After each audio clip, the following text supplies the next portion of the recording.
What if the love of your life betrayed you in the worst way imaginable? Jake thought he had the perfect marriage with Emma, until a single video shattered everything he believed in. Buckle up for a story of trust, betrayal, and a fight for justice that'll keep you on the edge of your seat. Jake Sullivan, a 38-year-old firefighter in Seattle, was the kind of guy you'd want in a crisis. Last month, he pulled a family of 4 from a burning apartment, earning a commendation from the mayor. His wife of 15 years, Emma, ran a small bakery downtown, famous for donating cupcakes to school fundraisers. Together, they had 2 kids, Liam, 12, and Sophie, 9, and a life that seemed rock solid. Every year, they renewed their wedding vows in a small backyard ceremony, a tradition that had neighbors calling them the perfect couple. Jake never doubted it. Emma had been talking about a girl's trip to Miami for years. It was a pact she'd made with her college friends, Ava, Rachel, and Mia, to reunite when they were all settled in life, to relive the carefree days of their 20s. Jake loved how Emma's eyes lit up when she spoke about it, reminiscing about late-night study sessions and beach bonfires. "You deserve this," he'd say, helping her plan. "Go make those memories." He never saw a reason to question her. After all, they'd built a life on trust, weathering job stress, parenting challenges, and even a miscarriage early in their marriage. As the trip approached, Emma buzzed with excitement. She packed her suitcase, chattering about rooftop bars, salsa dancing, and lazy days by the ocean. Jake listened, grinning, and drove her to Seattle-Tacoma Airport on a crisp Saturday morning. Before she hopped into the rideshare, she hugged him tightly, her lips brushing his. "I love you, Jake. I'll text you every day."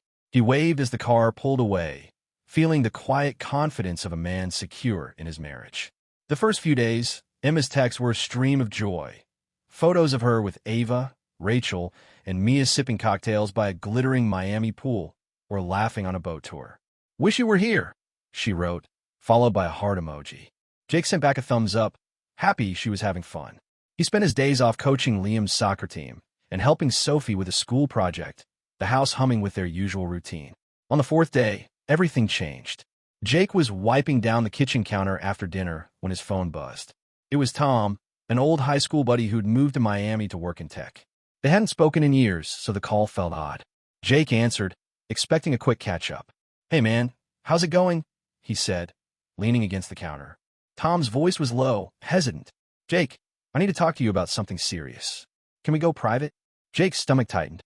He stepped into the living room, away from the kids watching TV. "What's up?" "My cousin works at the resort where Emma's staying," Tom said. "There's a video going around the staff. It's not good, man." Jake's grip on the phone tightened. "What do you mean, not good?" Tom exhaled. "It's Emma. She's with some guy at a pool party. They're close. My cousin sent it to me, thinking I'd know what to do. I recognized her right away." Jake's heart pounded. "Send it to me. Now." "Jake, maybe you shouldn't." "Send it." A moment later, the video hit his phone. Jake opened it, his hands trembling. The footage was clear. Emma, in a bikini, sitting on the edge of a pool, laughing with a drink in hand. A man, tall, unfamiliar, leaned in, and they kissed slow and deliberate. Ava and Rachel stood nearby, cheering like it was a game. The clip was 20 seconds long, but it felt like an eternity. Jake played it again, then again, searching for a glitch, a misunderstanding, anything to prove it wasn't real. But the truth stared back at him, undeniable. He called Tom back. "You sure it's her?" His voice cracked. "Man, I'm sorry, but yeah, it's clear as day." Tom paused.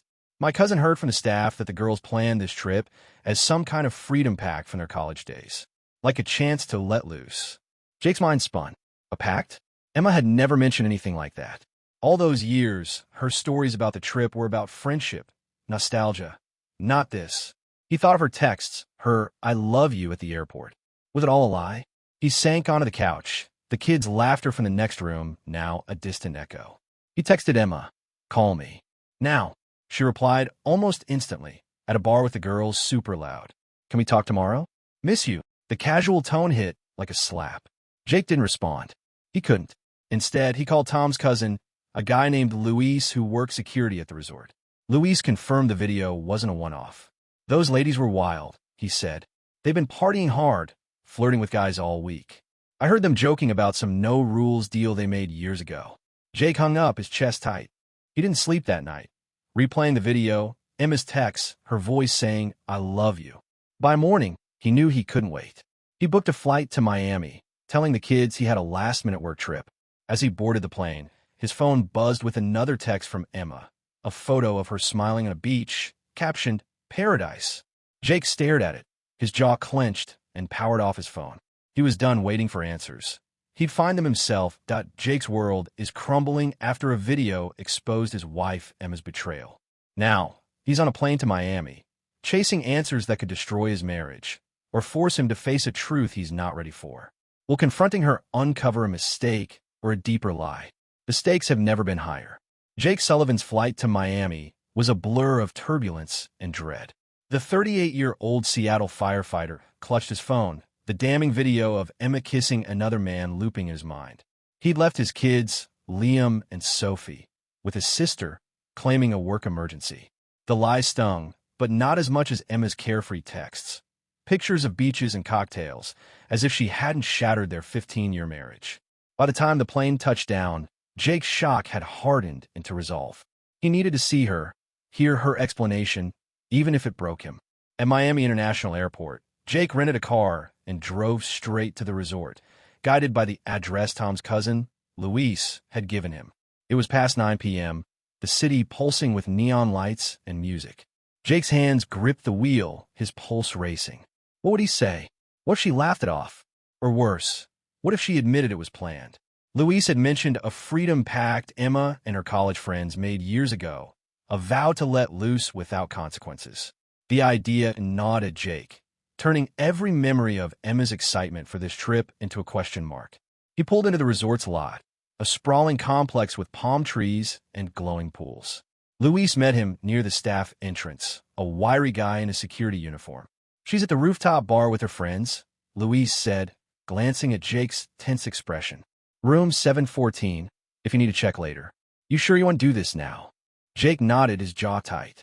"I have to." Luis led him to the bar's elevator, warning him about the crowd. "It's a party scene up there. Just don't do anything you'll regret." Jake didn't respond. He stepped into the elevator, the mirrored walls reflecting his grim determination. As it climbed, he rehearsed what he'd say, but every script dissolved into anger and hurt. The rooftop bar was packed, music thumping, lights casting a purple haze over dancing bodies. Jake scanned the crowd, spotting Emma almost instantly. She was at a high-top table with Ava, Rachel, and Mia, laughing, a martini in her hand. The man from the video wasn't there, but the sight of her, carefree, radiant, hit Jake like a punch. He pushed through the crowd, his heart hammering. "Emma," he said, his voice cutting through the noise. She turned, her smile freezing. The glass in her hand wobbled. "Jake, what are you doing here?" Her friends went silent, exchanging glances. Ava reached for her phone, but Jake didn't care. He pulled out his own, opened the video, and held it up. "Explain this." Emma's eyes widened. The crowd around them seemed to fade as she stammered. "Jake, it's not what you think. It was just a stupid moment. Too much to drink." Her voice trembled, but Jake saw something else in her eyes.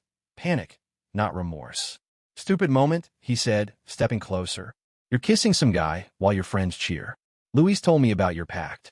Was this the plan all along?" Rachel cut in, her tone sharp. "Jake, you're overreacting. It was a party. Things got out of hand."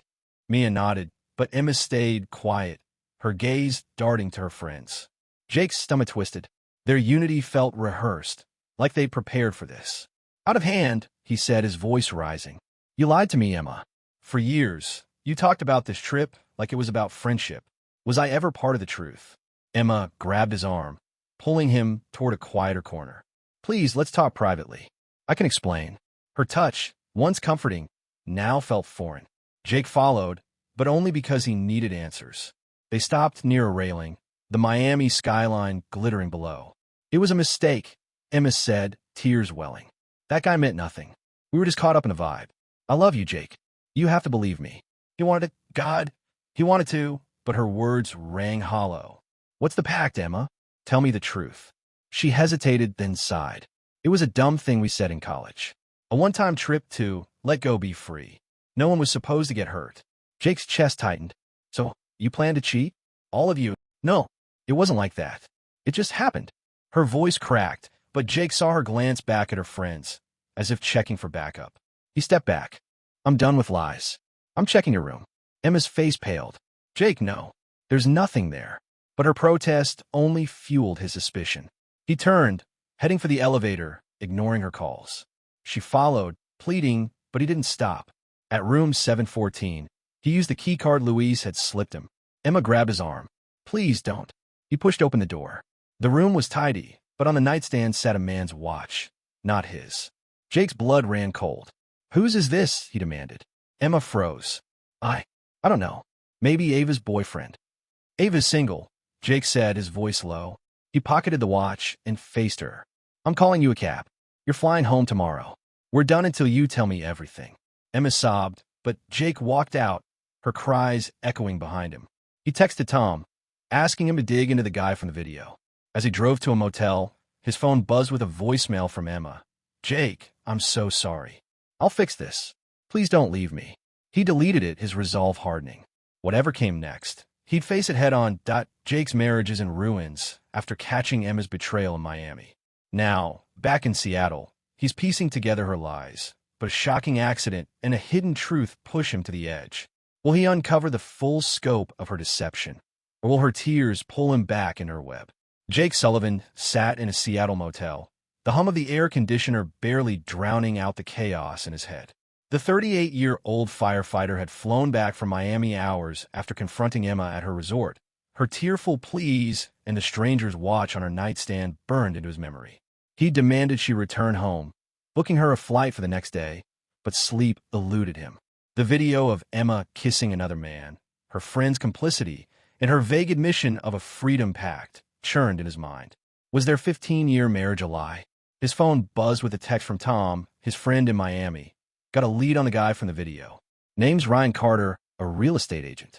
Hangs at the resort a lot. Call me. Jake's jaw clenched. He dialed Tom, who explained Ryan had a reputation for charming out-of-town guests. He's not a random hookup, Tom said. Resort staff say he's been cozy with Emma's group all week. Jake thanked him, his resolve steeling. He needed more than a name. He needed the truth. Emma's flight was due at Seattle-Tacoma Airport that afternoon. Jake drove to pick her up, not out of affection but necessity. Their kids, Liam and Sophie, were with his sister, and he wasn't ready to face their questions. As he waited at arrivals, his phone pinged with a news alert. Flight 247 from Miami experiences severe turbulence. Emergency landing in Portland. His heart stopped. Emma's flight. He called the airline, learning passengers had minor injuries but were stable. Emma was being transported to a Seattle hospital for observation after a sprained wrist and bruises. Relief mixed with dread as Jake sped to the hospital.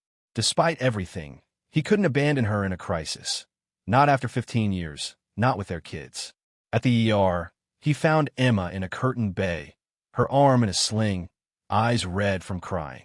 Jake, she whispered, reaching for him. You came. He nodded, his face a mask. The kids need you safe. Her grateful smile grated on him, but he stayed, handling paperwork and speaking with doctors. She'd be discharged in a day, needing rest and physical therapy. In the waiting room, Jake's phone buzzed with a voicemail from Luis, the resort security guard. Jake, I got something you need to hear. One of Emma's friends, Mia, was talking to staff after you left. She mentioned Emma's done this before. Other trips, other guys. Call me. Jake's blood ran cold. He stepped outside, dialing Luis. What do you mean, before?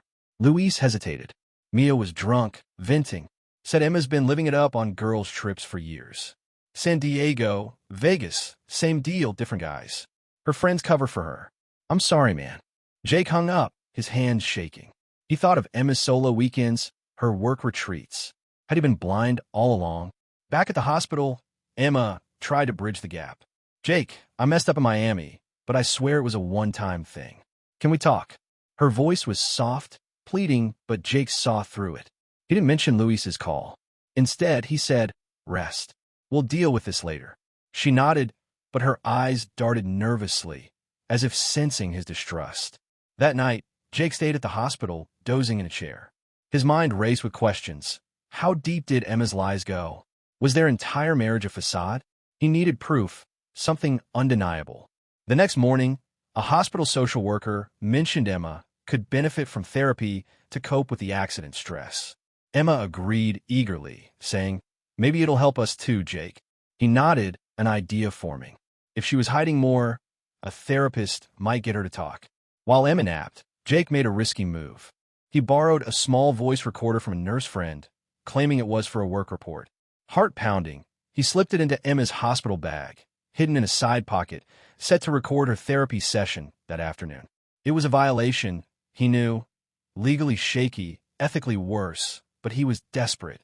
If Emma was lying about Miami being a one-time thing, he needed to know now before deciding the fate of their family. The therapist, a calm woman named Dr. Patel, arrived at 2 p.m. Jake waited in the cafeteria. The recorder's app synced to his phone. As the session began, he listened through earbuds, guilt warring with resolve. Dr. Patel asked about the accident, then shifted to Emma's emotional state. "Your husband seems distant," she said. "How's that affecting you?" Emma's voice was shaky. "I screwed up. Miami was a mistake. But Jake's shutting me out." Dr. Patel pressed gently. "What happened in Miami?" There was a long pause. Then Emma's voice dropped. "It wasn't just Miami. I've done things before. On trips with my friends. It's not love, just excitement. I thought I could keep it separate from Jake." Jake's breath caught. He gripped the table, the cafeteria fading. Dr. Patel asked, "How often?" Emma laughed bitterly. "A dozen times, maybe more. San Diego, Vegas, Cabo. My friends egg me on. It's like I'm someone else when I'm away." Jake yanked out the earbuds, his vision blurring. "A dozen times. Years of lies, not a single mistake." He wanted to storm into her room, confront her, but he forced himself to stay put. The session ended, and Dr. Patel left. Jake retrieved the recorder before Emma noticed, his hands steady despite the rage inside. He had what he needed, proof she'd never intended to confess. As he stood in the hospital corridor, Emma texted, "Therapy went well. Can we talk tonight?" Jake stared at the message, his decision crystallizing. He'd play along, get her home, and then end it. But first, he'd make sure she faced the consequences of her choices. Jake's world is shattered after Emma's hospital confession revealed years of infidelity. Armed with undeniable proof, he's ready to confront her, but her desperate attempts to save their marriage and a shocking new revelation push him to the breaking point. Can he hold firm, or will her lies pull him under again? Jake Sullivan sat in the hospital cafeteria, the recorder's audio still echoing in his ears. Emma's voice, admitting to a dozen betrayals over their 15-year marriage, had gutted him. The 38-year-old Seattle firefighter had trusted her completely, building a life with their kids, Liam and Sophie, on what he thought was solid ground. Now, every memory felt tainted. San Diego, Vegas, Cabo, her girls' trips were a cover for a double life, enabled by her friends. Worse, she'd admitted to faking vulnerability to manipulate him. Jake's hands trembled as he deleted her latest text. "Can we talk tonight?" He wasn't ready to face her, but he knew he couldn't delay. Emma was discharged that afternoon, her wrist in a sling and bruises fading. Jake drove her home in silence, ignoring her attempts at small talk. "The kids will be happy to see you," he said flatly, focusing on the road. Emma nodded, her eyes searching his face for a crack in his resolve. At their suburban Seattle house, Jake carried her bag inside and helped her settle on the couch. Liam and Sophie, back from their aunts, rushed to hug her, oblivious to the tension. Jake sent them to their rooms to finish homework, needing space to think. Emma seized the moment. "Jake, I know I messed up in Miami. I'm so sorry. Can we try therapy? I'll do anything to fix this." Her voice was soft, pleading, but Jake saw the calculation in her eyes, just like in the hospital recording. He didn't respond, instead handing her a glass of water and her pain meds. "Rest," he said, walking away. Her sobs followed him, but they felt hollow, rehearsed. That night, Jake slept in the guest room, the door locked. He replayed the recording, each word a fresh wound. Emma's casual dismissal of her affairs. "It's not love, just excitement," cut deepest. He thought of their vow renewals, her smiles at family dinners, the way she'd kiss him before leaving for her trips. How had he missed it? He texted Tom, his friend in Miami, asking for more on Ryan Carter, the man from the video. Tom replied, "Ryan's a player, but Emma's group sought him out." They partied together 3 nights straight. Jake's stomach churned. It wasn't a one-off mistake. Emma had planned it. The next morning, Emma doubled down. Over breakfast, she slid a note across the table. I love you, Jake. Let's start over. He ignored it, focusing on getting the kids to school. When he returned, Emma was waiting, her arm sling making her look fragile. I've booked a couples therapist, she said. First session's tomorrow. Please come. Jake shook his head. You go. I'm not ready. Her face fell, but she nodded, promising to try. Jake's mind raced. He needed to know if her remorse was real or another act. Against his better judgment, he kept the recorder from the hospital, hiding it in the living room before her therapist's home visit. He told himself it was the last time. He'd stop if she came clean. As the session began, Jake listened from the garage, earbuds in, guilt gnawing at him. The therapist, Dr. Patel, asked Emma about her marriage. I've hurt Jake, Emma admitted. Miami was a mistake, but I want to save us. Dr. Patel pushed. You mentioned other incidents. Can you elaborate? Emma hesitated, then laughed, a sharp, bitter sound. I've been stupid for years. Trips with my friends. I'd hook up, let loose. It was like an escape from being perfect, Emma. Jake never suspected, and I thought I could keep it separate. Jake's heart pounded. She wasn't remorseful. She was justifying it. Dr. Patel asked, do you think you can rebuild trust? Emma's voice turned sly. I'm playing up the injured wife thing. If I keep at it, he'll soften. He's too good a guy to walk away. Jake ripped out the earbuds, rage and betrayal crashing over him. She wasn't sorry. She was gaming him, banking on his loyalty. He stormed into the house, recorder in hand. Emma was still on the couch, the therapist gone. She smiled, unaware. Hey, you're back early. Jake held up the recorder. I heard everything. Her face went white. You what? You've been lying for years, he said, voice steady but cold. Not just Miami. Vegas, Cabo, all of it. And now you're playing me, pretending to care. Emma scrambled. Jake, I'm sick. I need help. I didn't mean.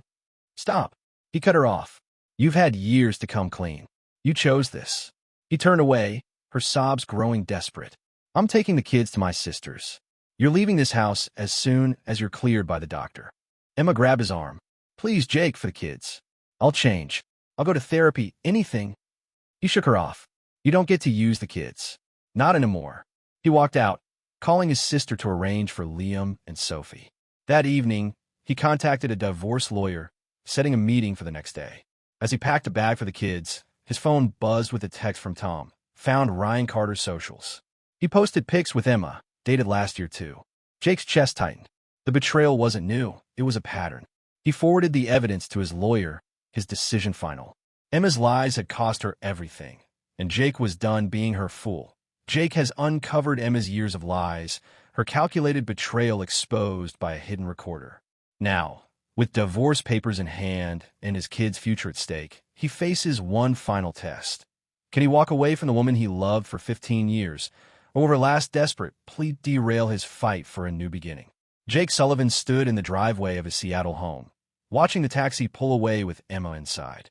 The 38-year-old firefighter felt the weight of 15 years lift, replaced by a hollow ache. His wife's recorded confession, admitting to multiple affairs and manipulating him with fake remorse, had sealed his decision. Their marriage was over. Emma's sprained wrist and bruises from the turbulent flight home were healing, but the scars she'd left on their family ran deeper. Jake had ensured her medical care, but now she was headed to her sister's in Portland. He'd made it clear she wasn't welcome back. Inside, the house felt too quiet without Liam and Sophie, who were staying with Jake's sister until things settled. He'd told them Emma needed time with family to recover, shielding them from the truth for now. The divorce lawyer he'd met yesterday had been blunt. Washington's no-fault divorce laws meant a clean split, but Jake wanted evidence of Emma's infidelity to protect his rights to their kids. The recordings, though legally risky, were his leverage.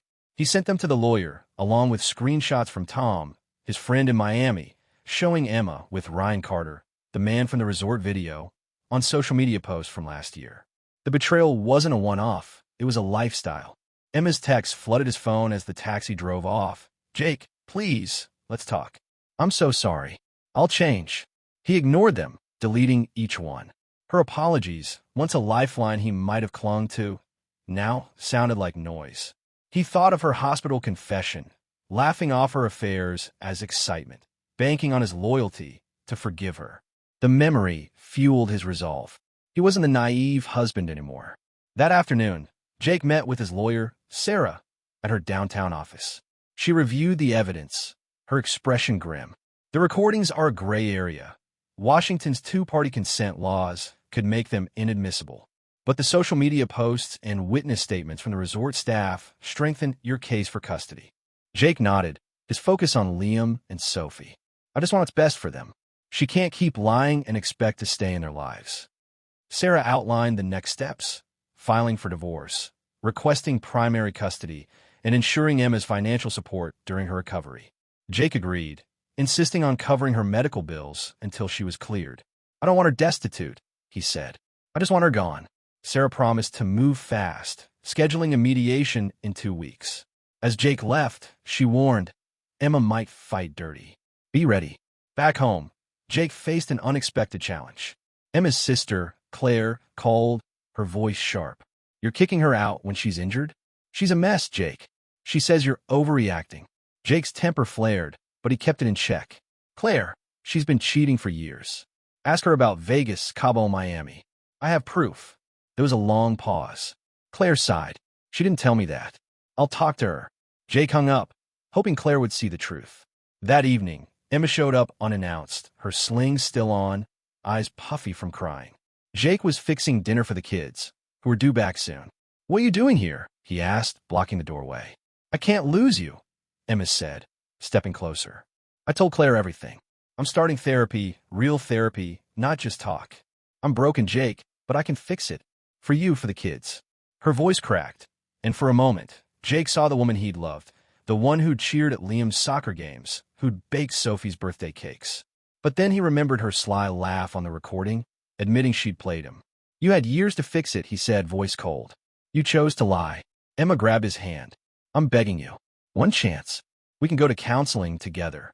Jake pulled away. I heard you tell your therapist you're faking it to keep me. You think I'm that weak?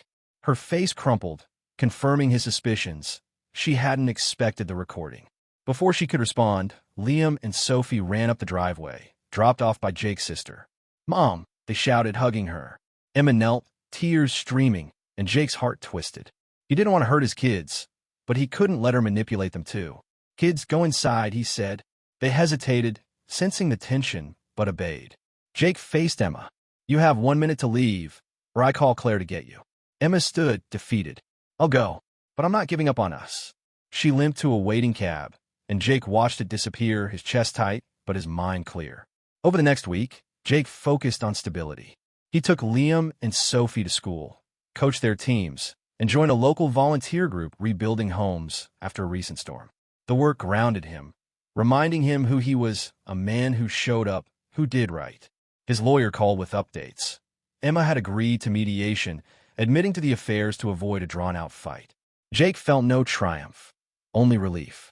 One night, as he tucked Sophie into bed, she asked, Is Mom coming back? Jake took a deep breath. She'll always be your mom, but she's staying with Aunt Claire for now. We're figuring things out. Sophie nodded, and Jake hugged her, vowing to protect her and Liam from the fallout. As he closed her door, his phone buzzed, a final text from Emma. I'm sorry I broke us. I'll respect your choice. Jake didn't reply. He stepped outside, the Seattle sky clear above. For the first time in weeks, he felt the weight lift. He was free, not from pain, but from her lies. Tomorrow, he'd keep building, for his kids, for himself.